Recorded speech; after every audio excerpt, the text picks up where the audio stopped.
Welcome to one of the most disturbing cases recorded in the history of Baton Rouge.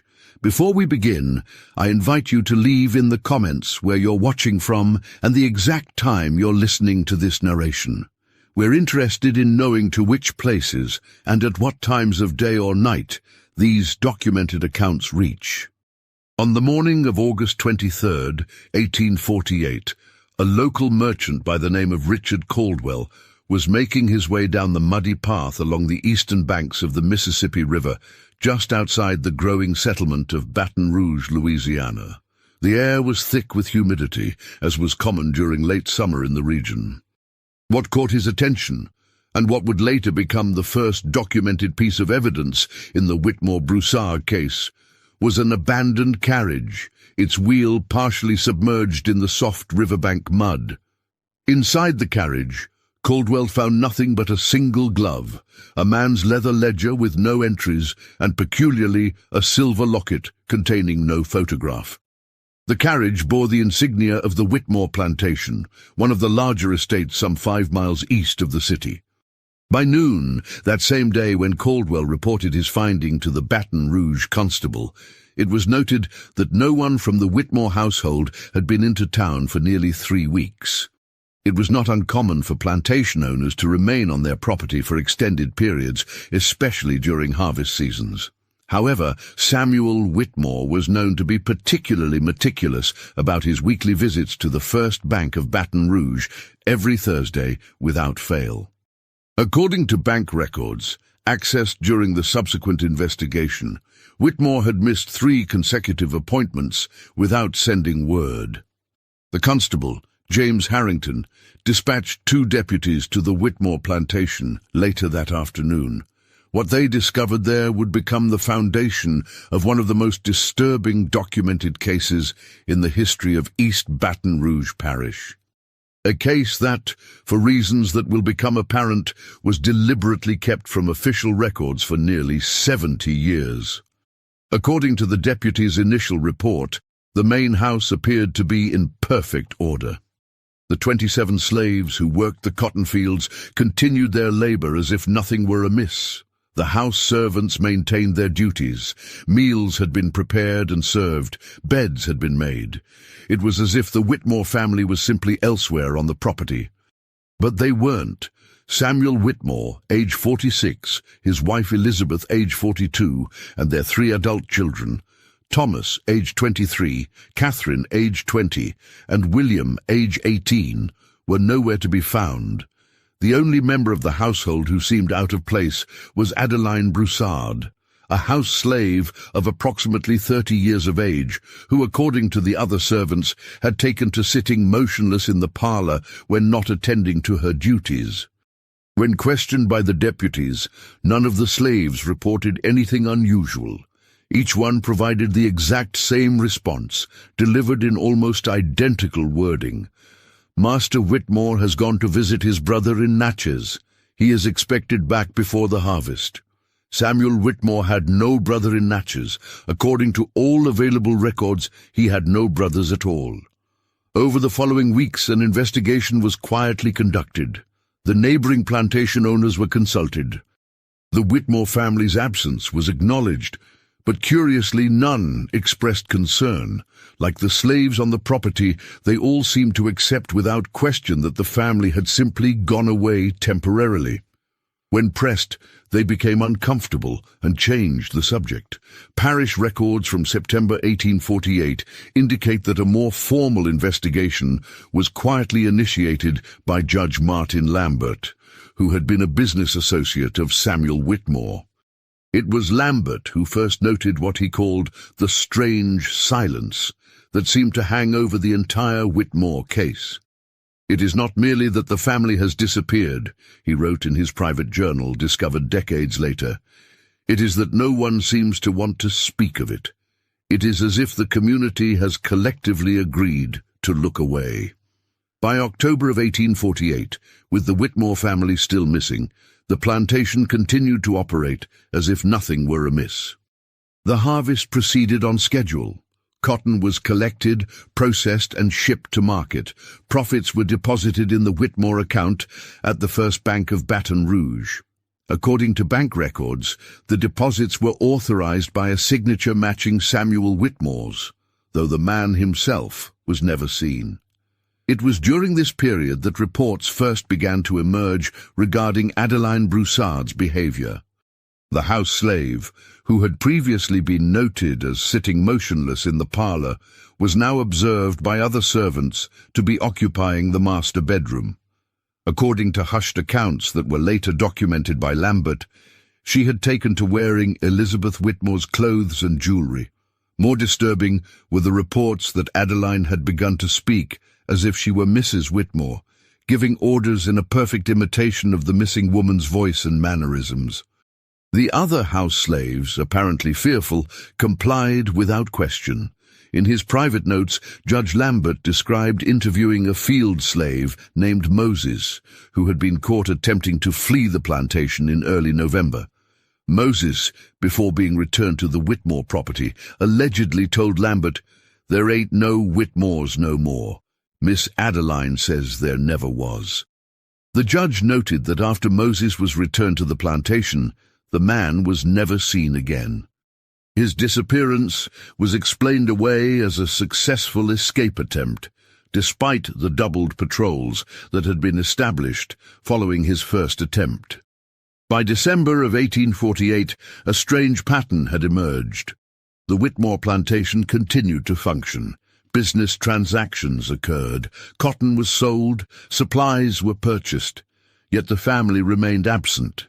More troubling were the reports from the few tradespeople and merchants who visited the property. They described being greeted by Adeline Broussard, who now openly presented herself as Mrs. Whitmore.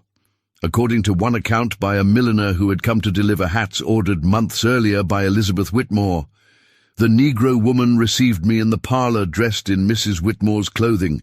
She spoke with perfect diction and addressed me as if we had met many times before. When I inquired after Mrs. Whitmore, the woman looked at me strangely and said, 'I am Mrs. Whitmore.' What disturbed me most was not her claim, but rather how naturally she seemed to inhabit the role." Judge Lambert, increasingly troubled by the situation, attempted to organize a more thorough investigation in January 1849. His efforts were stymied at every turn. Local officials expressed reluctance to interfere with what they characterized as private plantation matters. Fellow judges advised him to let the matter rest. It was during this period that Lambert began to document what he described as a conspiracy of silence surrounding the Whitmore case. In a letter to his brother in New Orleans, discovered after Lambert's death in 1852, he wrote, "Something has happened here that no one wishes to acknowledge. It is as if speaking of it might make it real, so they choose instead to look away and pretend."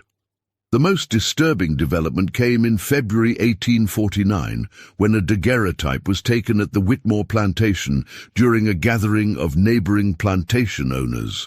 The image, which surfaced in a private collection in 1931, shows what appears to be a formal dinner party. Seated at the head of the table is not Samuel Whitmore, but Adeline Broussard, dressed in fine clothes. More unsettling is the fact that none of the white guests seated around her seemed to find anything unusual about the arrangement.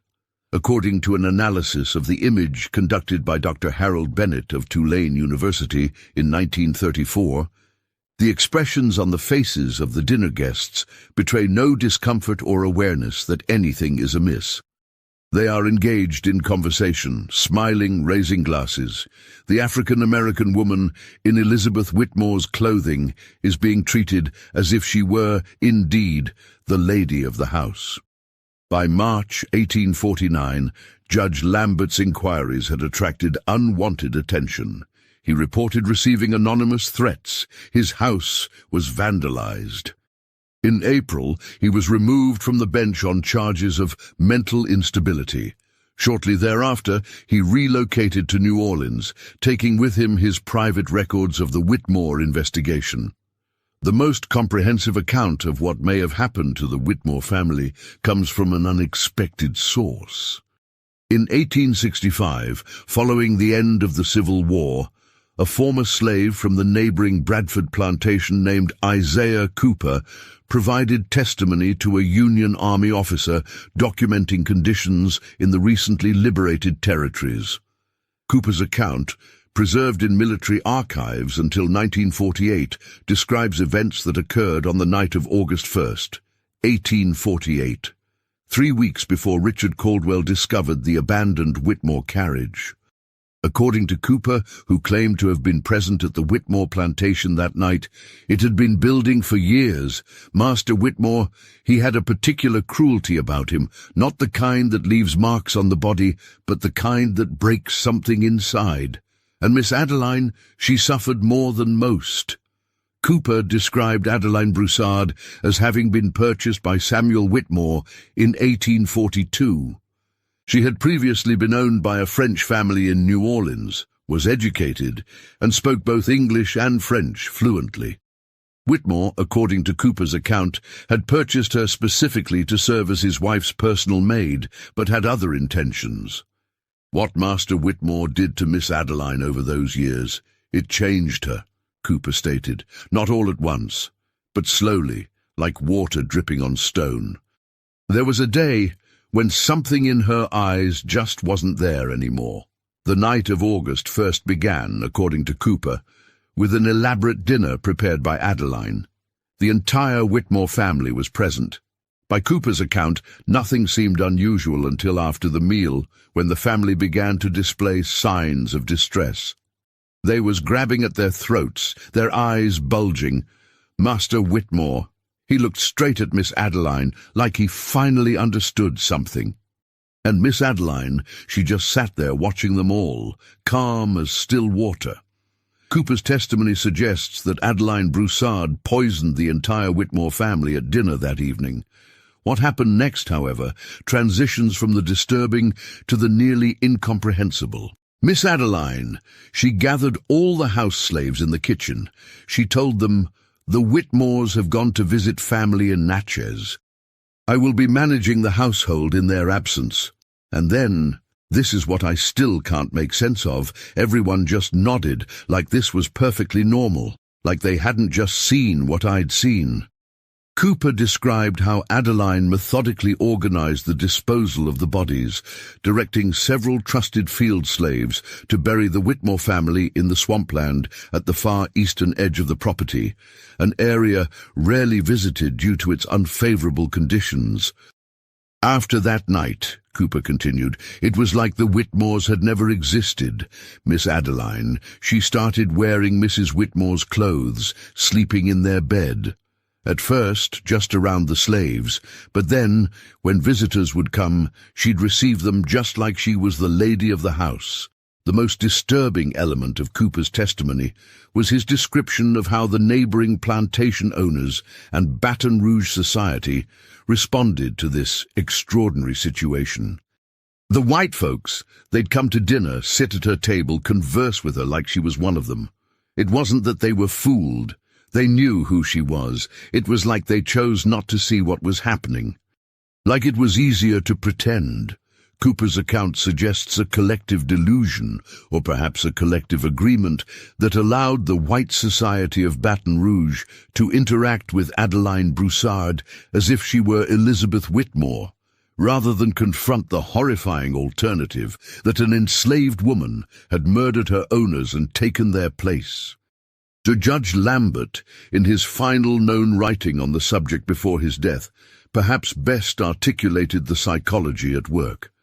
They cannot acknowledge what has happened without acknowledging what preceded it. And that, it seems, is the one thing they cannot bear to face.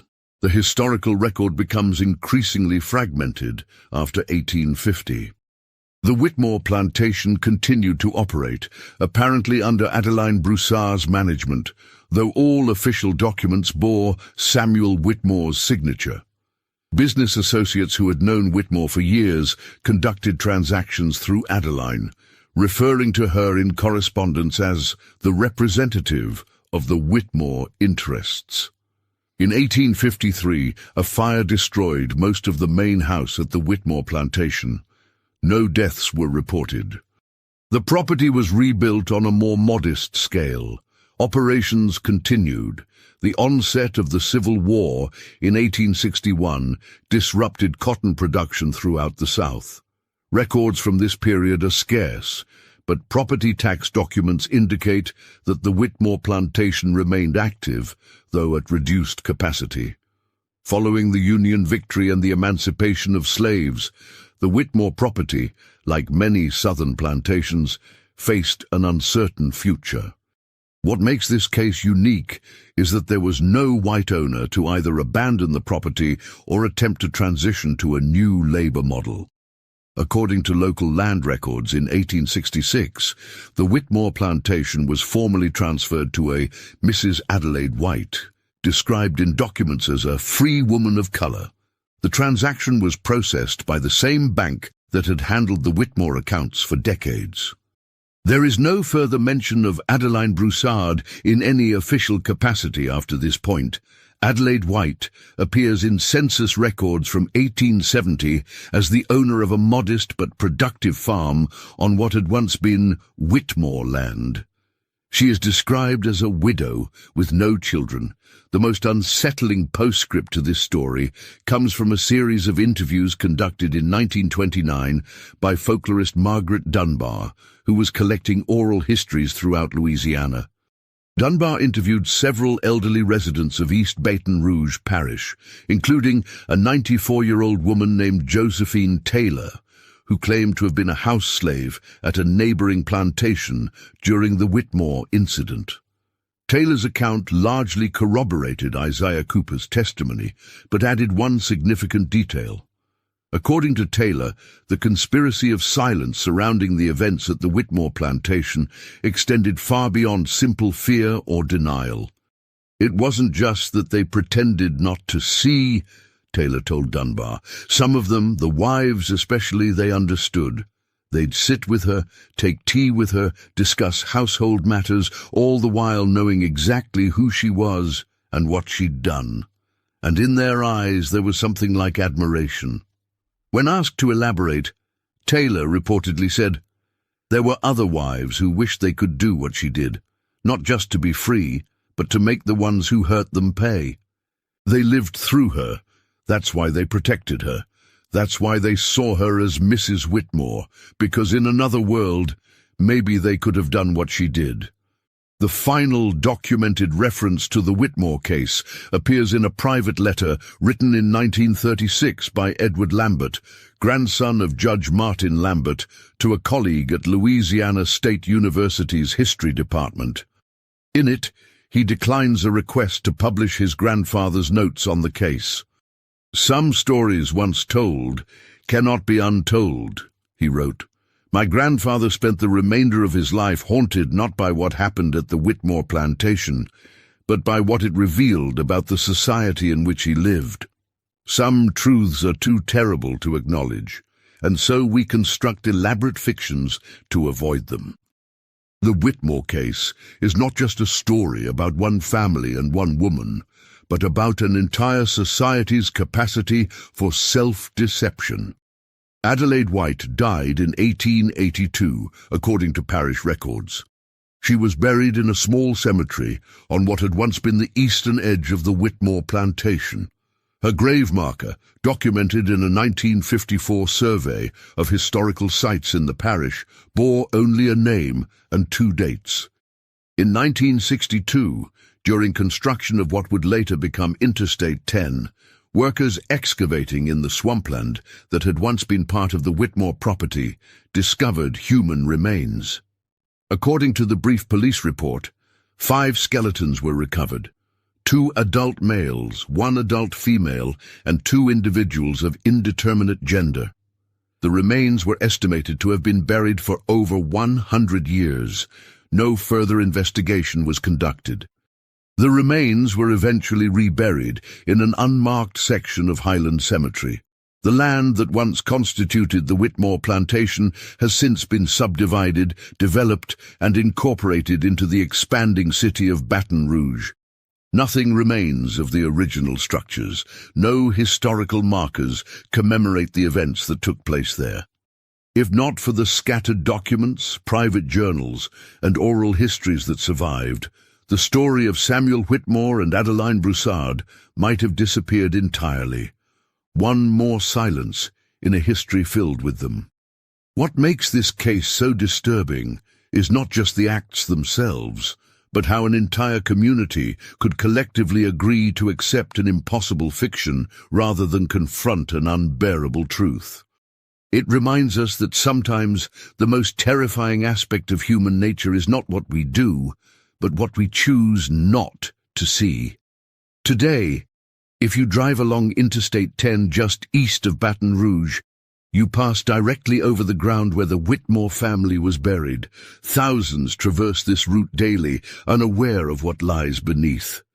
Like the society that once chose not to see Adeline Broussard sitting in Elizabeth Whitmore's place, we move through landscapes haunted by histories we have collectively agreed to forget. But some stories refuse to remain buried. They find their way back to the surface, like bodies in shallow graves after heavy rain. They whisper to us from old documents and faded photographs. They remind us that the most disturbing horrors are not supernatural, but entirely human. And perhaps the most unsettling thought of all, how many other Adeline Broussards have been erased from our history? How many other unbearable truths have we collectively agreed not to see? The final entry in Judge Lambert's journal, dated January 18, 1852, just 3 months before his death, reads simply, "What frightens me most is not that such things can happen, it is that we can look directly at them and see nothing at all." In 1965, Dr. Eleanor Pritchard, a historian specializing in antebellum Louisiana, attempted to publish a comprehensive study of the Whitmore case. Her research, drawing on many of the same sources cited here, was met with resistance from both academic institutions and local historical societies. Her manuscript was rejected by 14 publishers before being indefinitely shelved. Not out of shame for the institution of slavery, which has been well documented and acknowledged, but because the Whitmore case represents something far more threatening.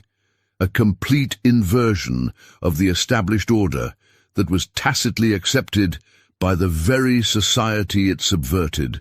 Perhaps most revealing was the response Pritchard received from the East Baton Rouge Historical Society when she requested access to any records they might have pertaining to the Whitmore family or their plantation. In correspondence with a colleague at Tulane University, Pritchard wrote, "There remains, in certain circles, an active desire to suppress this history." The Society's director replied with a brief note stating, "No such family is recorded in our archives." This deliberate erasure extends beyond mere historical oversight. As recently as 1958, when the remains of what was likely the original Whitmore Plantation House's foundation were uncovered during construction work, local newspapers reported the discovery as colonial-era ruins of unknown origin. One of the most compelling pieces of evidence supporting the veracity of the Whitmore-Broussard case emerged in 1966, when renovations to the First Bank of Baton Rouge building uncovered a hidden compartment in what had once been the bank manager's office. Inside was a leather portfolio containing bank transaction records dating from 1848 to 1853. These documents, now held in the Louisiana State Archives but accessible only by special permission, include ledger entries for the Whitmore account signed in 2 distinctly different hands, both purporting to be Samuel Whitmore. Graphologists who later examined these signatures confirmed that the earlier ones match known examples of Samuel Whitmore's handwriting from before August 1848, while the later signatures appear to be skillful imitations. More telling are the subtle changes in the account's management after August 1848. Prior to this date, withdrawals were primarily for business expenses, with regular transfers to merchants in New Orleans and textile manufacturers in Massachusetts. After this date, while the plantation's operations continued, new patterns emerged. Smaller, regular withdrawals of cash, and most notably, the purchase of several medical texts and French-language books from a New Orleans bookstore. In 1850, the account shows payment to a tutor from New Orleans, described in the ledger as providing educational services on the plantation twice weekly. This same year, there are records of payments to a dressmaker, a jeweler, and an importer of fine goods from France, expenses more consistent with the establishment of a new identity than the maintenance of an existing household. The bank records also reveal that in 1851, the Whitmore account funded the purchase of freedom papers for 3 individuals, described only as former property of neighboring estates. This remarkable transaction, a slave owner using plantation profits to free other planters' slaves, went apparently unremarked upon by bank officials. Perhaps most significant is a notation from November 1852 regarding the establishment of a separate account in the name of A. White, with an initial deposit transferred from the Whitmore holdings. This marks the beginning of the financial transition that would eventually lead to the formal transfer of property to Adelaide White in 1866. These financial records paint a picture not of a sudden violent rupture in the social order, but rather of a methodical, patient reconstruction of identity, one that required the complicity, or at least the willful blindness, of numerous officials, merchants, and community members over a period of years. The question that has haunted researchers for decades is, how was this possible? How could a slave woman not only murder her owners, but assume the social position of the plantation mistress, however imperfectly, without facing immediate discovery and punishment? Dr. Marcus Freeman, in his 1953 analysis of antebellum power structures, suggested that the very rigidity of the slave society paradoxically created the conditions for its subversion. The system was so predicated on absolute racial categories that when confronted with a situation that defied those categories, many simply could not process what they were seeing. It was easier to participate in a collective fiction than to acknowledge a reality that threatened the entire foundation of their society. This theory is supported by fragmentary accounts from the period. A letter from Eliza Bradford, wife of a neighboring plantation owner, to her sister in Virginia dated October 1849, makes oblique reference to the unusual situation at the W. estate, noting that we have all found it more convenient to accept what we are presented with than to inquire too deeply into matters better left undisturbed. The collective silence extended beyond the white community.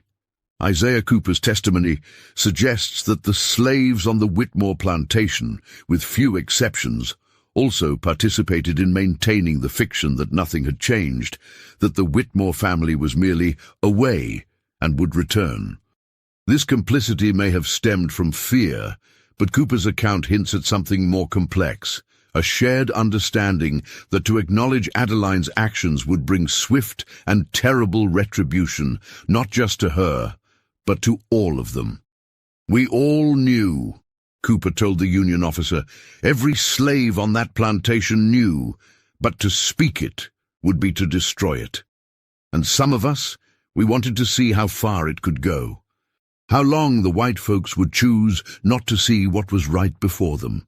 The daguerreotype from February 1849 remains perhaps the most disturbing artifact of the case. The image, subjected to modern analysis in 1969, confirms that the woman seated at the head of the table is indeed of African descent, though dressed in the finest European fashion of the period. More remarkable are the expressions on the faces of the white dinner guests, not disgust or fear, but what appears to be genuine social engagement. Dr. Catherine Munro, a psychologist who studied the case in the 1970s, suggested that the dinner guests may have been experiencing a phenomenon she termed selective reality, a form of collective dissociation where a group agrees, without explicitly stating so, to perceive a situation in a way that preserves their understanding of how the world should function. Rather than see a former slave who had murdered her owners and usurped their position, a reality too threatening to their entire worldview, they saw what their minds could accept, a somewhat unusual but still recognizable social scenario where they were dining with the representative of the Whitmore family, Monroe wrote. The human mind is remarkably adept at reframing reality when the alternative is too psychologically damaging to contemplate. This theory is given credence by accounts from the period that describe interactions with Adeline Broussard, Adelaide White, in curiously ambiguous terms. A business associate of the Whitmore Plantation wrote in 1850 of meeting with the lady of the house, who speaks for Whitmore interests with remarkable clarity and understanding for one of her station. The deliberate ambiguity of her station reveals both awareness and denial. What emerges from these fragments is the portrait of a community engaged in an elaborate performance, one where everyone knew their lines but never acknowledged the script. Plantation owners, merchants, bankers, and slaves all participated in maintaining a fiction that allowed them to navigate a situation that, acknowledged directly, would have required violent resolution. The story of what happened in the years after the Civil War offers its own disturbing insights. Adelaide White's transition from representing the Whitmore interests to legally owning the property herself coincides with the broader social upheaval of Reconstruction. In this period of tremendous change and uncertainty, the fiction that had been maintained for nearly 2 decades could finally be partially resolved, not through acknowledgement of the truth, but through its transformation into a new, more acceptable narrative. Adelaide White appears in the 1870 census as a widow and property owner of mixed race. Her neighbors, according to tax records, included former plantation owners now farming smaller parcels of their once vast holdings.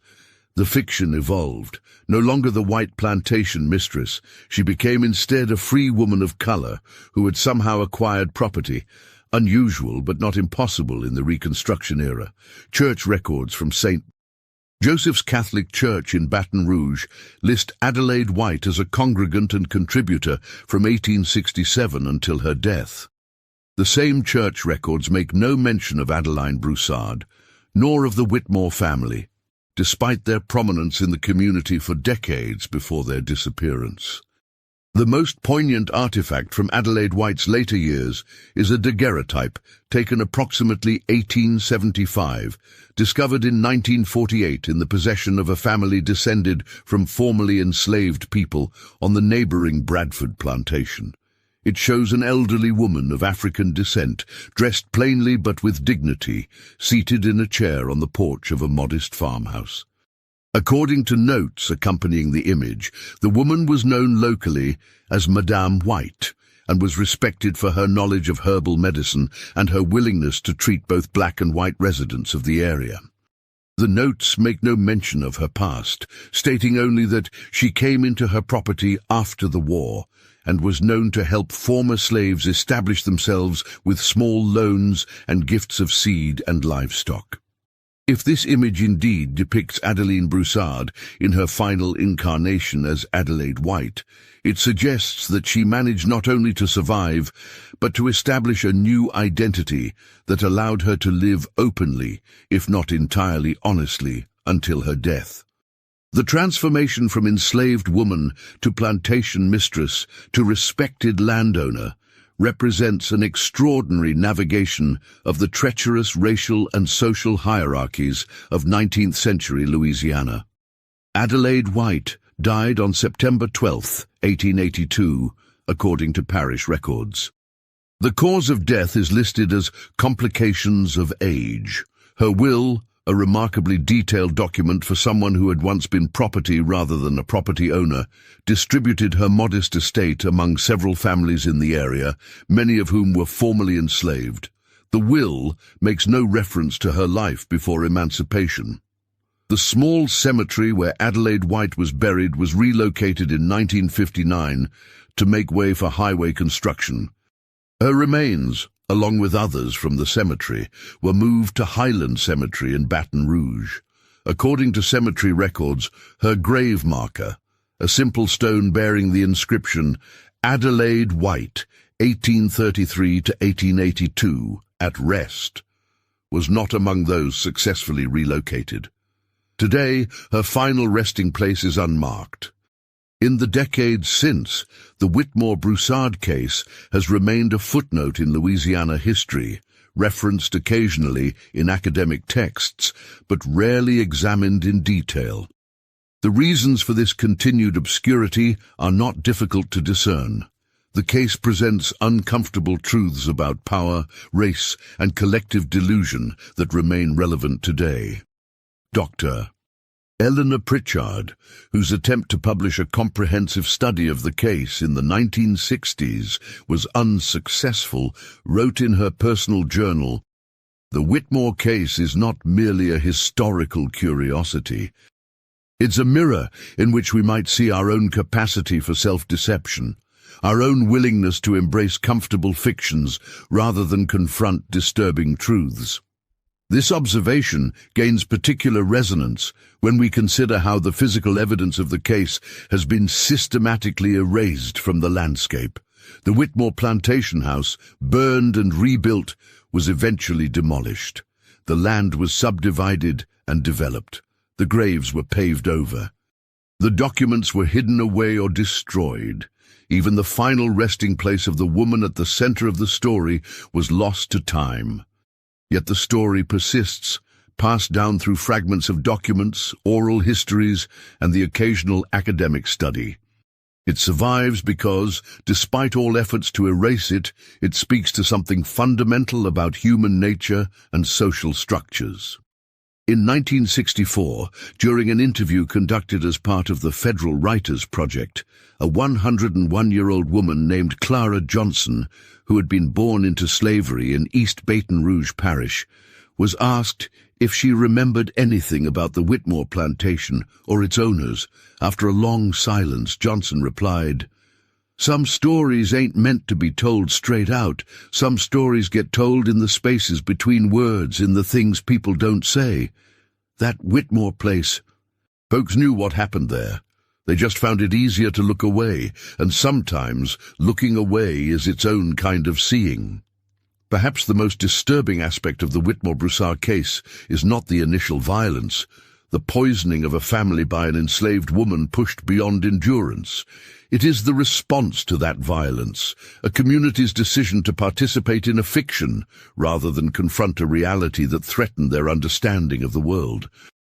This collective self-deception, this agreement to see what could not exist rather than acknowledge what did, reveals how fragile our social constructs can be, and how desperately we will work to maintain them, even in the face of overwhelming evidence to the contrary. In 1968, a final piece of the puzzle emerged when a collection of letters was discovered during renovations to an old home in the Garden District of New Orleans. The letters, written between 1848 and 1851, were correspondence between Elizabeth Whitmore's sister, Caroline Beaumont, and her husband, who was serving as a diplomat in France during this period.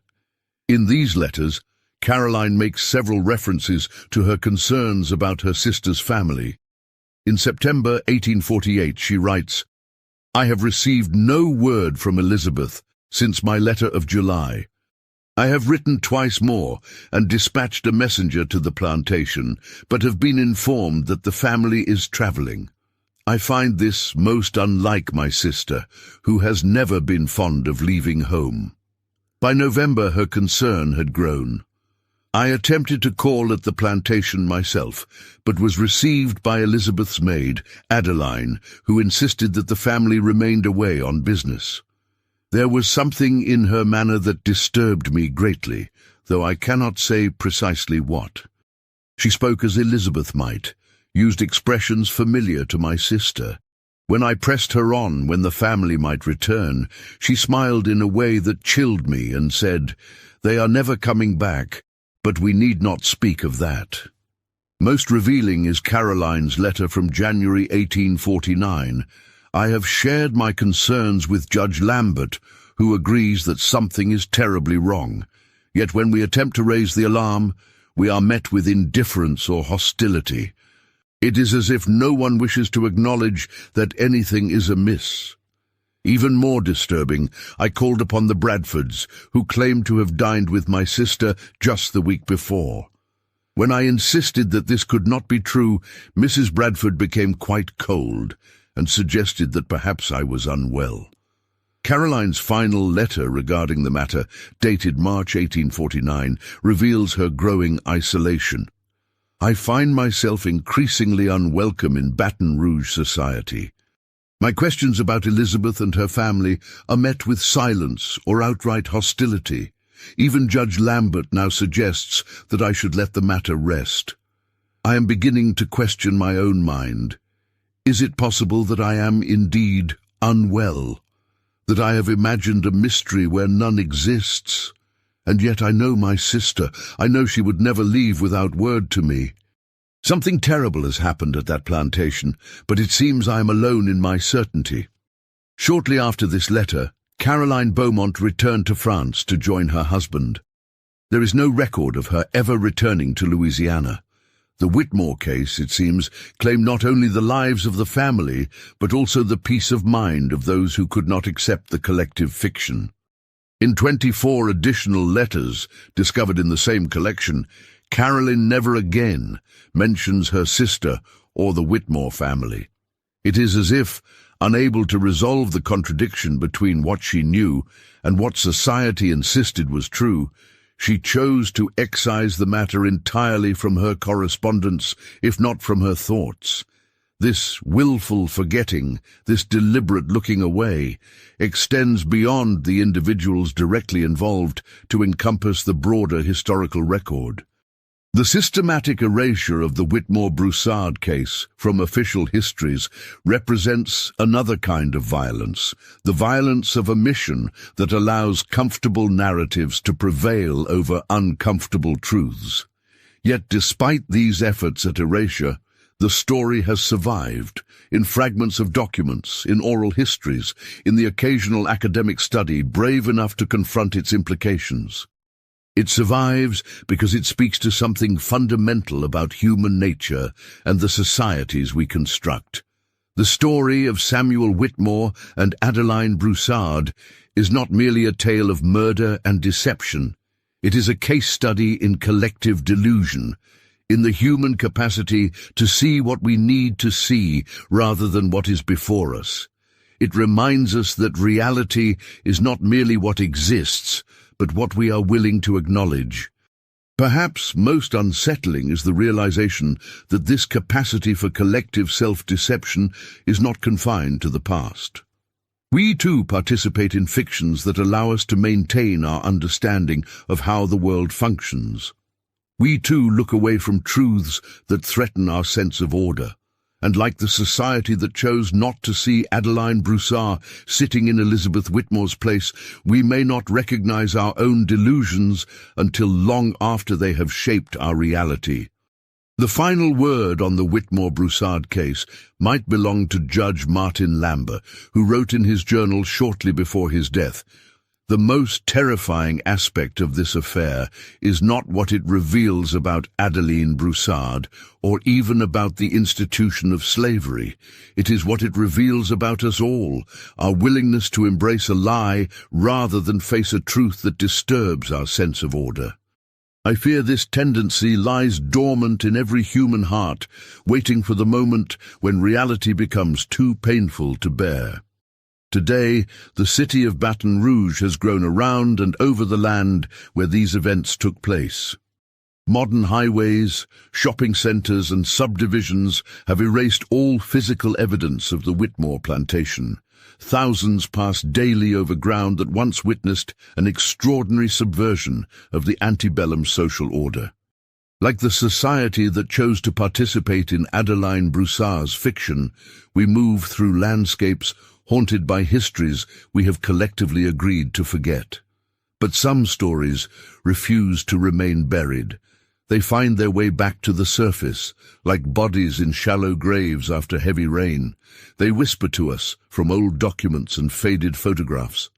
They remind us that the most disturbing horrors are not supernatural, but entirely human, and that sometimes the most terrifying monsters are not those we can see, but those we refuse to acknowledge.